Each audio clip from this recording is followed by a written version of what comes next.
എല്ലാവർക്കും നമസ്കാരം. Welcome to my channel. It's me Athira. നമ്മൾ ഇന്ന് മുതൽ മാനേജീരിയൽ ഇക്കണോമിക്സ് ആണ് പഠിക്കാൻ പോകുന്നത്. മൂന്നാമത്തെ മൊഡ്യൂളായ മാനേജീരിയൽ ഇക്കണോമിക്സ്. മാനേജീരിയൽ ഇക്കണോമിക്സിൽ ആദ്യത്തെ demand estimation, demand elasticity of demand, അതാണ് നമ്മൾ ഇന്ന് രണ്ട് പാർട്ടുകളായിട്ട് പഠിക്കാൻ പോകുന്നത്. അപ്പോൾ ഫിനാൻഷ്യൽ അക്കൗണ്ടിങ്ങും ഫിനാൻഷ്യൽ മാനേജ്മെൻറ്റും കണ്ട് പഠിക്കാത്തവർ അത് കണ്ട് പഠിക്കുക. നിങ്ങൾക്ക് സമയമുണ്ട്, ഒരു ദിവസം ഒരു 2 മണിക്കൂറെങ്കിലും ഇതിനു വേണ്ടി മാറ്റിവെക്കാൻ സാധിച്ചാൽ മതി. ഇപ്പം പിന്നെ ഞാൻ ഇടുന്ന വീഡിയോസ് ചെറുതാക്കി ഇടാൻ വേണ്ടി ശ്രദ്ധിക്കുന്നുണ്ട് കേട്ടോ. 1 അവറൊക്കെ നിങ്ങൾക്ക് കാണാൻ ബുദ്ധിമുട്ടാണ് എന്നറിഞ്ഞതുകൊണ്ട് 30 മിനിറ്റ് വെച്ചൊക്കെ ഇടാൻ ശ്രമിക്കാം. അപ്പോൾ 30 മിനിറ്റ് ക്ലാസ് കണ്ടതിന് ശേഷം നിങ്ങളൊന്ന് റെസ്റ്റ് എടുക്കുക. അത് കഴിയുമ്പോൾ PDF ഇടും. PDF ഒരുമിച്ചാണ് ഇടുന്നത്. റെസ്റ്റ് എടുത്തതിന് ശേഷം രണ്ടാമത്തെ പാർട്ടും കൂടി കാണുക. അത് രണ്ടും കൂടി ഒരുമിച്ചുള്ള PDF ആയിരിക്കും ഞാൻ ഇടുന്നത്. അപ്പോൾ PDFും കൂടി വായിച്ചൊന്ന് പഠിക്കാൻ വേണ്ടി ശ്രമിക്കുക. പിന്നെ വേറൊരു കാര്യം സൂചിപ്പിച്ചോട്ടെ, അതിപ്പോൾ പല കുട്ടികളായി എന്നോട് ചോദിക്കുന്നു, മിസ്സേ ഓഗസ്റ്റിൽ തീരുമോ എന്നുള്ളത്. മാക്സിമം ഓഗസ്റ്റിൽ തന്നെ ഇത് തീർക്കണം എന്നാണ് എൻ്റെ ആഗ്രഹം. കാരണം അപ്പോൾ ക്ലാസ് തീർന്നു കഴിയുമ്പോൾ സിലബസ് കംപ്ലീറ്റ് ആകുമ്പോൾ നമുക്ക് ഓവറോൾ ഒരു ഐഡിയ കിട്ടും. അത് കഴിയുമ്പോൾ MCQവും പ്രീവിയസ് ക്വസ്റ്റിനെ നമ്മൾ ചെയ്യുമ്പോൾ നമുക്ക് മനസ്സിലാവും സിലബസിൽ നിന്ന് ഏതൊക്കെ വരുന്നിട്ടുണ്ട്. ഇത് ഇത്തവണയല്ലേ ജൂനിയർ അക്കൗണ്ടൻറ്റ് ഇങ്ങനെ തന്നിട്ടുള്ളൂ, ഇതിനു മുമ്പ് തന്നിട്ടില്ലല്ലോ നമുക്ക് ഇങ്ങനെയായിട്ടൊരു സിലബസ്. അപ്പോൾ നമുക്ക് കുറച്ചും കൂടി MCQവും പ്രീവിയസ് ഒക്കെ ചെയ്യേണ്ടതായിട്ടുണ്ട്.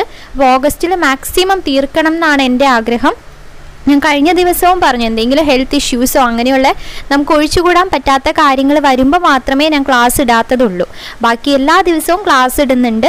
ഇടുന്ന ക്ലാസ്സുകൾ എല്ലാവരും നന്നായി കണ്ടു പഠിക്കാം. നിങ്ങൾക്ക് മാക്സിമം കിട്ടുന്ന സമയം, ഇപ്പോൾ വെറുതെ ഇരിക്കുന്നവരുണ്ടാവും, അല്ലെങ്കിൽ വീട്ടമ്മമാരുണ്ടാവും, ജോലി ചെയ്യുന്നവരൊക്കെ ഉണ്ടാവും. നിങ്ങൾക്ക് മാക്സിമം കിട്ടുന്ന സമയം വിനിയോഗിക്കാൻ വേണ്ടി ശ്രമിക്കുക. അപ്പം നമുക്ക് നേരെ ക്ലാസ്സിലേക്ക് പോകാം.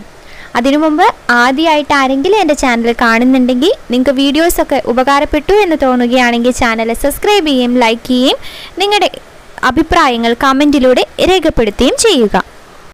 ഇപ്പോൾ ഫിനാൻഷ്യൽ മാനേജ്മെൻറ്റ് മൊഡ്യൂളും നമ്മൾ കംപ്ലീറ്റ് ചെയ്തിട്ടുണ്ട്. ഇന്ന് മുതൽ മാനേജീരിയൽ ഇക്കണോമിക്സ് ആണ് പഠിക്കാൻ പോകുന്നത്. മാനേജീരിയൽ ഇക്കണോമിക്സ് നിങ്ങൾക്ക് നോക്കണം എന്നുണ്ടെങ്കിൽ +1 നമ്മുടെ ഇക്കണോമിക്സിൻ്റെ ടെക്സ്റ്റ് ഒന്ന് നോക്കുക. അതിൽ ലോ ഓഫ് ഡിമാൻഡായി ബന്ധപ്പെട്ട കാര്യങ്ങൾ, അങ്ങനെ പിന്നെന്താണ് ഇലാസ്റ്റിസിറ്റി, അങ്ങനത്തെ കാര്യങ്ങളൊക്കെ അതിൽ പറയുന്നുണ്ട്. ടെക്സ്റ്റ് ഉള്ളവർ അത് നോക്കാം. ഞാനിപ്പോൾ ആ ടെക്സ്റ്റിൽ നിന്നല്ലാട്ടോ എടുത്തേക്കുന്നത്. ആ ടെക്സ്റ്റ് എൻ്റെ കയ്യിലില്ല, ഞാൻ അല്ലാതെയാണ് നോട്ട് പ്രിപ്പയർ ചെയ്തിരിക്കുന്നത്. അപ്പോൾ മാനേജീരിയൽ ഇക്കണോമിക്സ് എന്താണ്, അതുമായി ബന്ധപ്പെട്ട കുറച്ച് ടേംസ് നമുക്ക് ആദ്യമേ നോക്കാം. ഇപ്പോൾ മൈക്രോ ഇക്കണോമിക്സ് എന്താണ്, മാക്രോ ഇക്കണോമിക് എന്താണ്, അങ്ങനെ ഇക്കണോമിക്സായി ബന്ധപ്പെട്ട കുറച്ച് ടേംസ് നമുക്ക് നോക്കിയിട്ട് ഡീറ്റെയിൽ ആയിട്ട് ഓരോ ടോപ്പിക്കിലേക്കും പോവാം. അപ്പോൾ ആദ്യം എന്താണ് മാനേജീരിയൽ ഇക്കണോമിക്സ് എന്ന് പറയുന്നത്? Managerial economics is an applied economic in the sphere of business management. Business മാനേജ്മെൻറ്റിൻ്റെ ഇതിൽ നോക്കുമ്പോൾ ഇതൊരു എന്താണ് അപ്ലൈഡ് ഇക്കണോമിക്സ് ആണ്. It is an application of economic theory and methodology to decision making problem faced by business firm. Business firms ഒക്കെ face ചെയ്യുന്ന decision making പ്രോബ്ലത്തിനൊക്കെ ഒരു ഇക്കണോമിക് തിയറി അപ്ലൈ ചെയ്യുന്നതിനെയാണ് നമ്മൾ എന്ത് പറയുക, ഈ മാനേജീരിയൽ ഇക്കണോമിക്സ് എന്ന് പറയുന്നത്. It is an integration of economic theory with business practices. അതായത് ആപ്ലിക്കേഷൻ ഓഫ് ഇക്കണോമിക് തിയറിയാണ് ഇവിടെ വരുന്നത്, ഈ മാനേജീരിയൽ ഇക്കണോമിക്സിൽ വരുന്നത്. ബിസിനസ് പ്രാക്ടീസസിലേക്ക് നമ്മൾ ഇക്കണോമിക് തിയറി ഇൻ്റഗ്രേറ്റ് ചെയ്യുന്നതിനെയാണ് മാനേജീരിയൽ ഇക്കണോമിക്സ് എന്ന് പറയുന്നത്. പിന്നെ കഴിഞ്ഞ ദിവസം നമ്മൾ ഡിവിഡൻഡ് പോളിസി പഠിച്ചിട്ടുണ്ടായിരുന്നു. ഡിവിഡൻഡ് പോളിസി 3 പാർട്ടും ഇമ്പോർട്ടൻ്റ് ആണ്. അതിൽ first part and third part തിയറീസും പിന്നെ ഡിവിഡൻഡ് പോളിസി എന്താണ്, അതിൻ്റെ ടൈപ്സ് എന്താണെന്നാണ്. സെക്കൻഡ് പാർട്ട് ഫാക്ടേഴ്സ് ആണ്. ഫാക്ടേഴ്സും ഇമ്പോർട്ടൻ്റ് ആണ്. ഫാക്ടേഴ്സ് നമ്മുടെ സ്റ്റേറ്റ്മെൻറ്റ്, അസേർഷൻ, സ്റ്റേറ്റ്മെൻറ്റ് ക്വസ്റ്റ്യനിലൊക്കെ വരാവുന്നതാണ്. അപ്പോൾ അതും എല്ലാവരും കണ്ട് പഠിക്കുക കേട്ടോ. കഴിഞ്ഞ ദിവസം 2 പാർട്ട് ഒരുമിച്ചാണ് അപ്ലോഡ് ചെയ്തത്. അതുകൊണ്ട് ഇനി കാണാതെ പോയതാണോ എന്നറിയില്ല, കുറച്ച് പേര് കണ്ടിട്ടില്ല.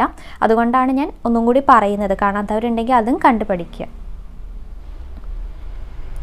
ഇനി നമുക്ക് എന്താണ് മൈക്രോ ഇക്കണോമിക്സ്, മാക്രോ ഇക്കണോമിക്സ് എന്ന് നോക്കാം.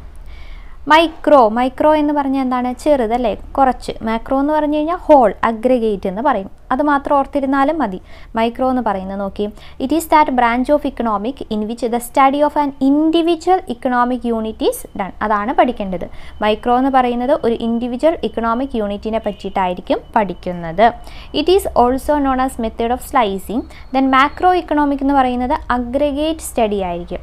It is that branch of economic in which economy as a whole is study. Economy ഫുള്ളായിട്ട് പഠിക്കുന്നതിനെയാണ് മാക്രോ എന്ന് പറയുന്നത്. മൈക്രോ എന്ന് പറയുന്നത് ഇൻഡിവിജ്വലും മാക്രോ എന്ന് പറയുന്നത് economy as a whole, aggregate ഇക്കണോമീനെ പഠിക്കുന്നതാണ്.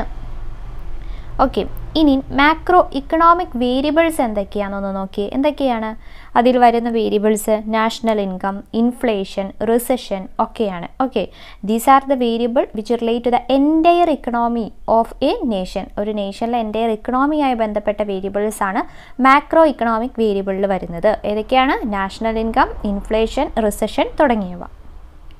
ഇനി എന്താണ് പോസിറ്റീവ് സയൻസ്, എന്താണ് നോർമേറ്റീവ് സയൻസ് എന്ന് പറയുന്നത്? ഓക്കെ, പോസിറ്റീവ് സയൻസ് ഇതൊക്കെ ഇക്കണോമിക്സായി ബന്ധപ്പെട്ടതാട്ടോ, അതുകൊണ്ടാണ് ഞാൻ പറഞ്ഞു തരുന്നത്. നോർമേറ്റീവ് ഒരു തവണ ചോദിച്ചിട്ടുണ്ട് നമ്മുടെ ഒരു ക്വസ്റ്റ്യൻ പേപ്പറിൽ, ഏതാണെന്ന് ഞാൻ ഓർക്കുന്നില്ല. നോർമേറ്റീവ് ഓർക്കുന്നുണ്ട്, ഏതിലാണ് ചോദിച്ചതെന്ന് ഓർക്കുന്നില്ല. അപ്പോൾ ഇതൊന്ന് ജസ്റ്റ് നോക്കി വയ്ക്കുക. Positive science, it pertains to the cause and effect relationship of an event. Positive സയൻസിൽ എന്ത് വരുന്നുണ്ട്? കോസ് ആൻഡ് ഇഫക്റ്റ് റിലേഷൻഷിപ്പാണ് വരുന്നത്. It is a factual analysis, therefore it study what is. എന്താ സ്റ്റഡി ചെയ്യുന്നത്? വാട്ട് ഈസ് എന്നതാണ് ഇവിടെ സ്റ്റഡി ചെയ്യുന്നത്. നോർമേറ്റീവ് സയൻസിലോ a science which study what ought to be. What ought to be science study ചെയ്യുന്നതാണ് normative. In other words it involve value judgement, hence it is perspective nature. ഇത് ഇവിടെ value judgement ആണ് നോർമേറ്റീവിൽ നോക്കുന്നത്. മറ്റേടത്ത് cos and effect റിലേഷൻഷിപ്പാണ്, ഇവിടെ value judgement ആണ്. ഇത് രണ്ടും compare ചെയ്ത് നോക്കിയാൽ ഒരെണ്ണം വാട്ട് ഈസ് ആണ്, ഒരെണ്ണം വാട്ട് ഓട്ട് ടു ബി ആണ്. Okay, what ought to be എന്താണോ അങ്ങനെ എന്തോ ആയിരുന്നു ഒരു ക്വസ്റ്റ്യൻ എന്നാണ് എനിക്ക് തോന്നുന്നത്. ഏതിലോ ഇനി സെറ്റ് എക്സാമിലാണോ എന്നറിയില്ല, ഏതിൻ്റെ ക്വസ്റ്റ്യൻ പേപ്പറിൽ ഞാൻ കണ്ടിട്ടുണ്ട്. ഓക്കെ, ഇനി നമുക്ക് ഡിമാൻഡായി പഠിക്കാം. ഡിമാൻഡ് ഫസ്റ്റ് തന്നെ demand estimation, demand elasticity of demand, ഇത്രയും നമുക്ക് പഠിക്കാനുണ്ട് ആദ്യം അല്ലേ, മൂന്നെണ്ണമായിട്ട് നമ്മൾ നോക്കുമ്പോൾ. എന്താണ് ഡിമാൻഡ് എന്ന് പറയുന്നത്? Okay, demand is the quantity of goods and services that customers are willing and able to purchase during a specified period under a given set of economic conditions. അതായത് കസ്റ്റമേഴ്സ് പർച്ചേസ് ചെയ്യാൻ വേണ്ടി able ആയിരിക്കുന്ന അല്ലെങ്കിൽ willing ആയിരിക്കുന്ന ആ goods and സർവീസസിൻ്റെ ആ ക്വാണ്ടിറ്റിയാണ് നമ്മൾ demand എന്ന് പറയുന്നത്. ഇപ്പോൾ ഒരു കാര്യത്തിന് ഇതിന് നല്ല ഡിമാൻഡാന്ന് പറയുന്നത് എന്താണ്? കൂടുതൽ ആൾക്കാരത് വാങ്ങുന്നുണ്ട്, അതുകൊണ്ടല്ലേ. The period here could be an hour, a day, a month or a year. Then നമുക്ക് ഡിഫറെൻറ്റ് കൺസെപ്റ്റ്സ് ഓഫ് ഡിമാൻഡ് ആണ് ഇനി പറയുന്നത്. അത് ജസ്റ്റ് ഒന്ന് നോക്കി പോവാം. ഓക്കെ, ഡീറ്റെയിൽ ആയിട്ട് പഠിക്കേണ്ട എന്തൊക്കെയാണ് ഇതിൽ പറയുന്നതെന്ന് നോക്കി പോവാം. ഒന്നാമത്തേത് direct and derived demand. Direct demand refers to the demand for goods meant for final consumption. എന്താണ് ഡയറക്റ്റ് ഡിമാൻഡ് എന്ന് പറയുന്നത്? ഫൈനൽ കൺസംഷൻ്റെ ഡിമാൻഡാണ്. It is the demand for consumer goods such as sugar, milk, tea, food item etcetera. ഇത് consumer ഗുഡ്സിൻ്റെ ഡിമാൻഡാണ്. ഇത് direct demand എന്ന് പറയുന്നത്. അങ്ങനെയാണെങ്കിൽ എന്താണ് derived demand? Derived demand refers to the demand for those goods which are needed for further production of a particular good. Further production ആവശ്യമുള്ളതാണെങ്കിൽ അതിനെ derived demand എന്നാണ് പറയുന്നത്. Four instance the demand four cotton four producing cotton textile.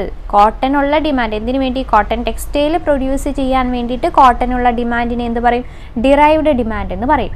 Consumer ഗുഡ്സിൻ്റെ ഡിമാൻഡിനെ എന്ത് പറയും? Direct demand എന്ന് പറയും. Okay, ഇനി domestic and industrial demand. The distinction between domestic and industrial demand is very important from the pricing and distribution point of view of a product. നമ്മൾ price ചെയ്യുമ്പോഴൊക്കെ എന്താ ആവശ്യമുണ്ട്? ഈ domestic ഡിമാൻഡിൻ്റെ industrial demand distinction ചെയ്ത് നോക്കേണ്ട ആവശ്യമുണ്ട്. For example, the price of water, electricity, coal, etc. is deliberately kept low for domestic use as compared to the price for industrial use. അല്ലേ? ഇപ്പോൾ വാട്ടറിൻ്റെ പ്രൈസൊക്കെ എപ്പോഴാണ് കൂടുതൽ? Industrial യൂസിനാവുമ്പോഴാണത് കൂടുതലാവുന്നത്.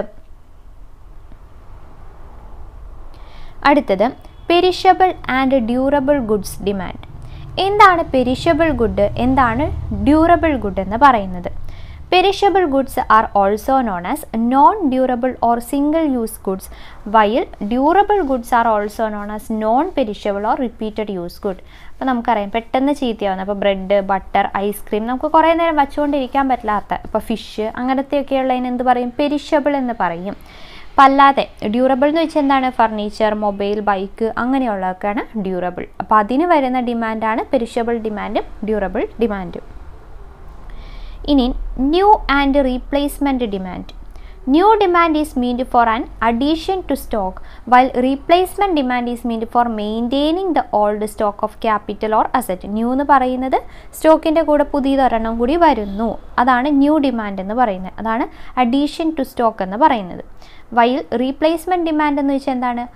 Maintaining the old stock of capital or asset intact. ഇവിടെ നോക്കിയേ, the demand for spare parts of a machine is a good example of replacement demand. Replacement demand example ഇവിടെ എന്താ പറയുന്നത്? സ്പെയർ പാർട്സിനുള്ള ഡിമാൻഡ് അല്ലേ, നമ്മൾ മാറ്റുന്നു. അങ്ങനെയാണ് new. But the demand for new models of A particular item is A fine example of new demand. പുതിയ model, ഇപ്പോൾ പുതിയ മോഡൽ ബൈക്ക് വേണം, അല്ലെങ്കിൽ പുതിയ മോഡൽ ബൈക്കിനുള്ള ഡിമാൻഡ് എന്തായിരിക്കും? അത് ന്യൂ ഡിമാൻഡ് ആയിരിക്കും. ഇനി എന്താണ് final and intermediate demand? The demand for semi-finished goods and raw material is derived and induced demand, and it is depend on the demand for final goods. The demand for final goods is a direct demand. നമ്മൾ ആദ്യമേ പറഞ്ഞു അല്ലേ, consumer goods എങ്ങനെയാണ്? Direct demand ആണ്. This type of distinction is based on type of good, final or intermediate, and is often employed in the context of input output model. ഇപ്പോൾ final and intermediate, final demand എന്ന് പറയുന്നത് എന്തിനായിരിക്കും? Consumer good, നമ്മൾ നേരെ കഴിക്കുന്ന അങ്ങനെയുള്ള ഗുഡ്സിന്, final ഗുഡ്സിനുള്ള ഡിമാൻഡ്. ഓക്കെ, ഇനി short run and long run demand. The distinction between these two types of demand is made with a specific reference to time element. Time element വെച്ചല്ലേ ഷോർട്ട് റണ്ണും ലോങ് റണ്ണും തിരിക്കാൻ പറ്റുന്നത്. ഒന്നാമത്തെ നോക്കിയേ, short run demand is immediate demand based on available taste and technology, products improvement and promotional measures and such other factors. Price income fluctuations are more relevant in case of short run demand, while changes in consumption pattern, urbanization and work culture etc. do have significant influence in long run demand. ഇപ്പോൾ long run ഡിമാൻഡിൽ വരുന്നതാണ് consumption pattern, urbanisation ഒക്കെ. പിന്നെ short റണ്ണിൽ വരുന്നത് ഏതൊക്കെയാണ്? Price income fluctuations ഒക്കെയാണ് short റണ്ണിൽ വരുന്നത്. Short run ഡിമാൻഡും ഉണ്ട്, ലോങ് റൺ ഡിമാൻഡും ഉണ്ടെന്ന് ഓർത്തു വയ്ക്കുക. അടുത്തത് ഓട്ടോണമസ് ആൻഡ് ഇൻഡ്യൂസ്ഡ് ഡിമാൻഡ്. എന്താണ് autonomous and induced demand? The demand for complementary goods such as bread and butter, pen and ink, tea, sugar, milk illustrate the case of induced demand. Complementary ഗുഡ്സിൻ്റെ ഡിമാൻഡാണ് ഇവിടെ പറയുന്നത്. In case of induced demand, the demand for a product is dependent on the demand or purchase of some other. അല്ലേ, ഇപ്പോൾ complimentary ആണ് ഈ ബ്രെഡിൻ്റെ കൂടെ ബട്ടർ, അങ്ങനെ വരുമ്പോൾ അവിടെ ഒരു ഡിപ്പെൻഡൻറ്റ് വരുന്നുണ്ട് അല്ലേ. അപ്പോൾ അതിനെന്താണ് അവിടെ ഇൻഡ്യൂസ്ഡ് ഡിമാൻഡാണെന്ന് പറയാം. For instance, the demand for sugar is induced by the demand for tea. അതാണ് ഇൻഡ്യൂസ്ഡ് ഡിമാൻഡ് എന്ന് പറയുന്ന ഒരു കോംപ്ലിമെൻ്ററി എന്ന് ഓർത്ത് വയ്ക്കാം. Autonomous demand for a product is totally independent of the use of other product. Autonomous എന്ന് പറഞ്ഞാൽ totally independent ആയിരിക്കും. ഇപ്പോൾ ഇൻഡ്യൂസ്ഡ് എന്ന് പറയുന്നത് ഡിപ്പെൻഡൻറ്റ് അല്ലെങ്കിൽ കോംപ്ലിമെൻ്ററി ഗുഡ്സിൻ്റെ കാര്യം ഓർത്ത് വയ്ക്കുക. ഓട്ടോണമസ് എന്ന് പറയുന്നത് ടോട്ടലി ഇൻഡിപെൻഡൻ്റ് ആയിരിക്കും, which is rarely found in the present world of dependence. അതധികം കാണുന്നില്ല ഇപ്പോൾ. അടുത്തത് individual and market demand.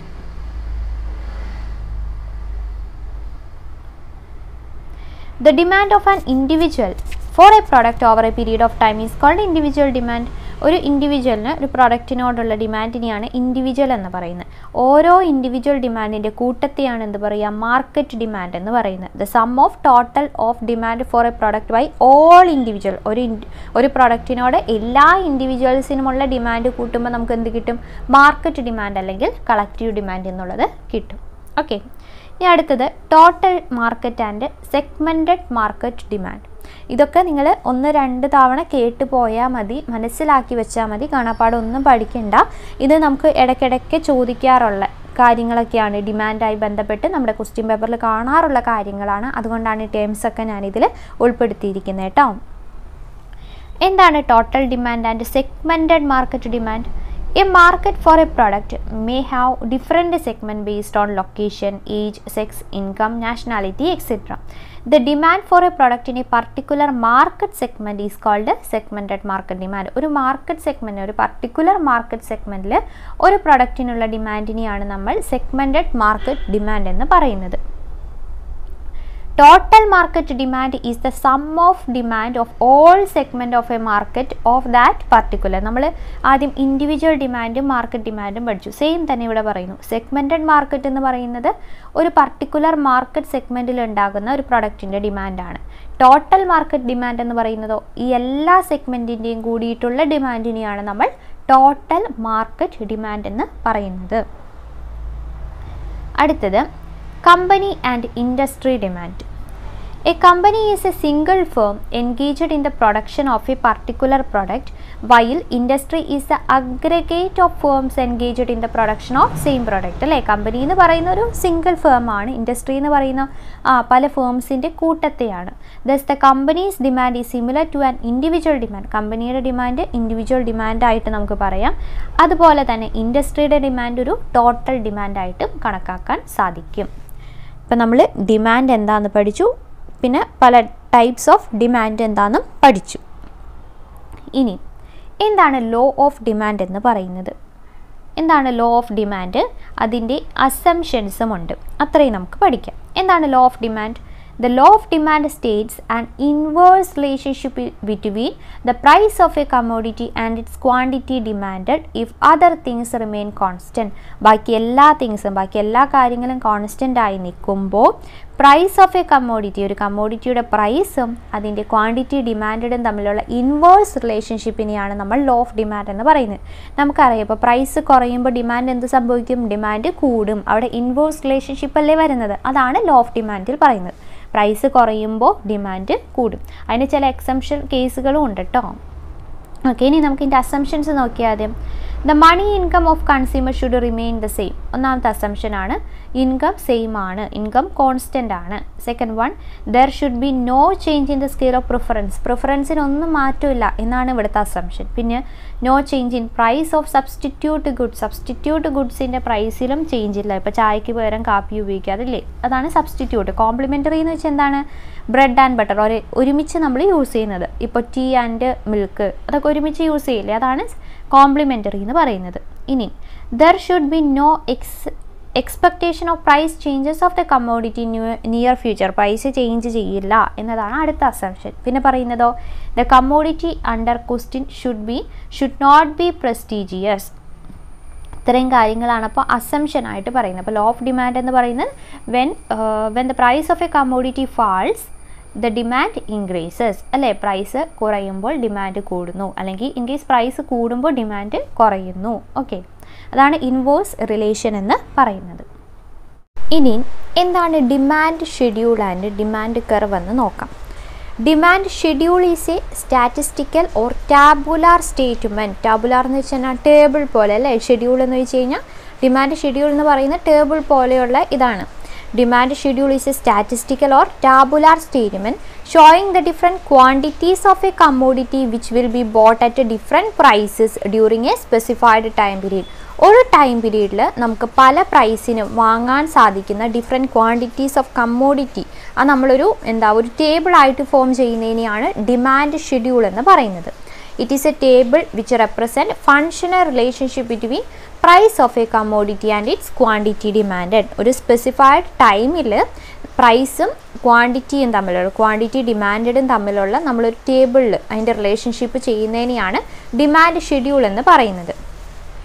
Demand schedule can be for an individual known as individual demand schedule and market demand schedule. Whole market ആകുമ്പോൾ അതിന് market demand schedule എന്നും ഇൻഡിവിജ്വലിനാണെങ്കിൽ individual demand ഷെഡ്യൂളും എന്നാണ് കണക്കാക്കുന്നത്. Then എന്താണ് ഡിമാൻഡ് കർവ് എന്ന് പറയുന്നത്? By plotting the demand schedule on graph we can obtain the demand curve. നമുക്ക് കിട്ടിയ ആ ഷെഡ്യൂൾ ഉണ്ടല്ലോ നമ്മൾ തയ്യാറാക്കി, ഇപ്പോൾ ക്വാണ്ടിറ്റി ഡിമാൻഡ് ഇത്ര പ്രൈസിന് ഇത്ര ക്വാണ്ടിറ്റി, പ്രൈസ് കുറഞ്ഞപ്പോൾ ക്വാണ്ടിറ്റി കൂടി, അങ്ങനെയുള്ളൊരു ടേബിളിനെയാണ് ഡിമാൻഡ് ഷെഡ്യൂൾ എന്ന് പറയുന്നത്. ആ ഷെഡ്യൂൾ നമ്മൾ എന്ത് ചെയ്യുന്നു, ഒരു ഗ്രാഫിലേക്ക് പ്ലോട്ട് ചെയ്യുന്നു. അപ്പോൾ നമുക്ക് എന്ത് കിട്ടും? ഡിമാൻഡ് കർവ് കിട്ടും. Picturisation of demand schedule is called demand curve. Okay, ഇനി ഓരോ ഡിമാൻഡാണ് നമ്മൾ പഠിക്കാൻ പോകുന്നതും ഇതും നിങ്ങൾ 1-2 തവണ കണ്ട് മനസ്സിലാക്കി വയ്ക്കുക കേട്ടോ. ഒന്നാമത്തേത് price demand. It express those quantity of a commodity if other thing remains the same which will be bought by a consumer as at its different prices. ഒരു സാധനം ബാക്കി എല്ലാ കാര്യങ്ങളും സെയിമായി കോൺസ്റ്റൻ്റായി നിൽക്കുമ്പോൾ ഒരു കമ്മോഡിറ്റിയുടെ ക്വാണ്ടിറ്റിയിൽ, അതായത് അതിൻ്റെ പ്രൈസ് ഡിഫറെൻറ്റ് പ്രൈസസിൽ ഉണ്ടാവുന്ന ചേഞ്ചസ് അനുസരിച്ച് ക്വാണ്ടിറ്റിയിൽ എങ്ങനെ ചേഞ്ച് ഉണ്ടാവുന്നു അതിനെയാണ് പ്രൈസ് ഡിമാൻഡ് എന്ന് പറയുന്നത്. പ്രൈസും ക്വാണ്ടിറ്റിയും തമ്മിലുള്ള ഇത് നോക്കിയിട്ട്. ദെൻ ഇൻകം ഡിമാൻഡ് എന്തായിരിക്കും? അപ്പോൾ it denote those quantity of a commodity if other things remaining the same which will be purchased by a consumer at a different level of his income. അദ്ദേഹത്തിൻ്റെ പല ഇൻകത്തിൽ എന്തോരം ക്വാണ്ടിറ്റി, ഇപ്പോൾ income കുറയുമ്പോൾ എത്ര quantity goods purchase ചെയ്യും, income കൂടുമ്പോൾ എന്തോരം purchase ചെയ്യും, അതാണ് ഇൻകം ഡിമാൻഡിൽ വരുന്നത്. ഇൻകവും ക്വാണ്ടിറ്റി പർച്ചേസ്ഡ് അല്ലെങ്കിൽ ക്വാണ്ടിറ്റി ഡിമാൻഡും തമ്മിലുള്ള relation. Then cross demand. It signifies those quantity of a commodity X if other things are equal which will be bought by a consumer at different prices of its related goods. എന്താ cross demand എന്ന് പറയുന്നത്? എന്താണ് cross ഡിമാൻഡിൽ പറയുന്നത്? It signifies those quantity of a commodity X if other things are equal which will be bought by a consumer at different prices of its related goods. ഇവിടെ substitute ആയിട്ടാണ് പറയുന്നത്. ഇപ്പോൾ X M Y എന്ന് പറയുന്ന രണ്ട് substitute ഉണ്ട്. ഇപ്പോൾ വൈയുടെ വില കൂടുമ്പോൾ എക്സ് വാങ്ങാനുള്ള ഡിമാൻഡ് എന്ത് ചെയ്യും? കൂടും അല്ലേ?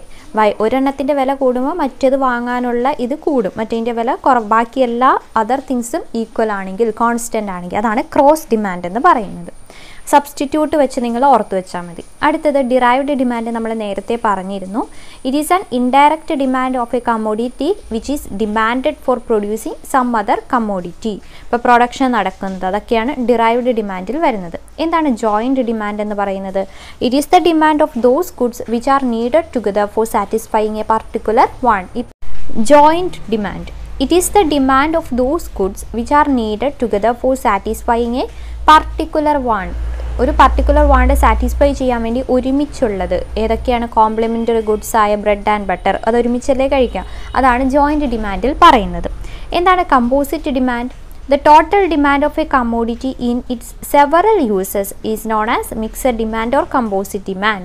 For instance, the total demand of electricity for a household.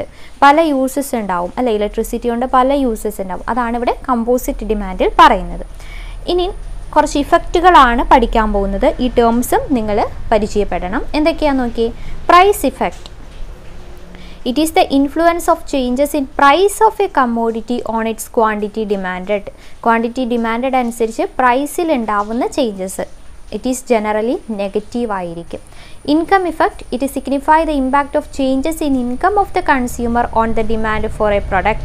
It can be positive or negative. അപ്പോൾ പ്രൈസ് എന്ന് പറയുന്ന പ്രൈസിൽ ഉണ്ടാവുന്ന ചേഞ്ചസ്, ഇൻകം എന്ന് പറയുന്ന ഇൻകത്തിൽ ഉണ്ടാവുന്ന ചേഞ്ചസ് എങ്ങനെ ഒരു കമ്മോഡിറ്റിയുടെ ഡിമാൻഡിനെ ബാധിക്കുന്നു, അത് പോസിറ്റീവായും ബാധിക്കും നെഗറ്റീവായും ബാധിക്കും. ക്രോസ് ഇഫക്റ്റ് എങ്ങനെയായിരിക്കും? ക്രോസ് ഇഫക്റ്റും പോസിറ്റീവായിട്ടും നെഗറ്റീവായിട്ടും ബാധിക്കും. അതായത് ഒരു ഗുഡും മറ്റൊരു ഗുഡിൻ്റെ റിലേറ്റഡ് ഗുഡും തമ്മിലുള്ള ഡിമാൻഡാണ് ഇവിടെ പറയുന്നത്, റിലേഷനാണ് പറയുന്നത് ക്രോസ് ഇഫക്റ്റ് എന്ന് പറയുന്നത്. ഇനി എന്താണ് സബ്സ്റ്റിറ്റ്യൂട്ട് ഗുഡും കോംപ്ലിമെൻ്ററി ഗുഡും എന്ന് നോക്കാം. സബ്സ്റ്റിറ്റ്യൂട്ട് ഗുഡിന് എക്സാമ്പിൾ ഓർത്ത് വെച്ചാൽ മതി. ഏതാണ്? Tea and coffee. ടീ ഇല്ലെങ്കിൽ കോഫി യൂസ് ചെയ്യാമല്ലോ, അത്.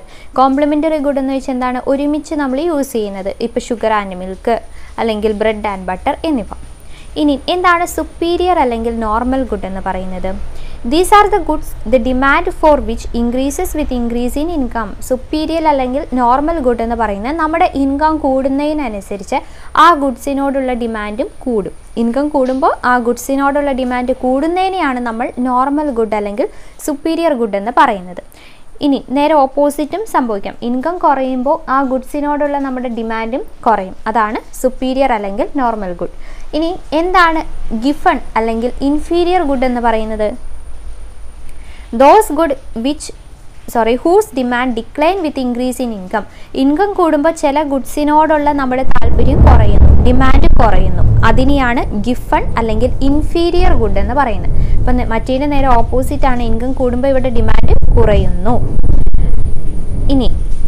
ഇനി നമുക്ക് രണ്ട് ഇഫക്റ്റ് പഠിക്കാനുണ്ട്. വെബ്ലൻ ഇഫക്റ്റും ബാൻഡ് വേഗൻ ഇഫക്റ്റും. ഇതും ജസ്റ്റ് ഒന്ന് നോക്കി വയ്ക്കുക, എന്താണെന്ന് മനസ്സിലാക്കുക. It refers to the desire of a person, usually very rich, to own exclusive or unique product. അതിനെയാണ് നമ്മൾ വെബ്ലൻ ഇഫക്റ്റ് എന്ന് പറയുന്നത്. ഒരു പ്രസ്റ്റീജിൻ്റെ സിമ്പിളായിട്ട് കുറേ പൈസയുള്ള വെരി റിച്ച് പേഴ്സൺസ് ഇപ്പം എന്താ BMW കാർ വാങ്ങുന്നു, അങ്ങനെയൊക്കെയുള്ള ഒരു ഇതാണ് ഇത് വെബ്ലൻ ഇഫക്റ്റിൽ വരുന്നത്. ഇനി എന്താണ് bandwagon effect? It is also known as demonstration effect. The demand for a product seems to be determined basically not by the utility of it but mostly on account of consumption of trend setters such as cricket, film star, model, neighbours etcetera.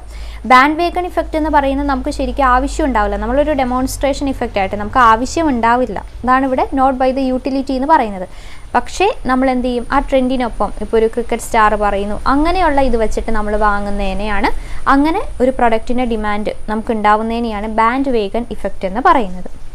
ഇനി just ഇതൊരു word ഇത് കണ്ടതാണ്, ceteris പാരിബസ്.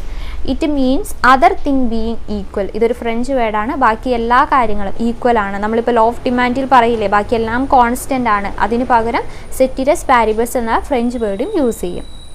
Okay, അപ്പോൾ നമ്മൾ demand എന്താണ്, ഡിമാൻഡിൻ്റെ kinds പഠിച്ചിട്ടുണ്ട്, പിന്നെ law of ഡിമാൻഡും നോക്കി.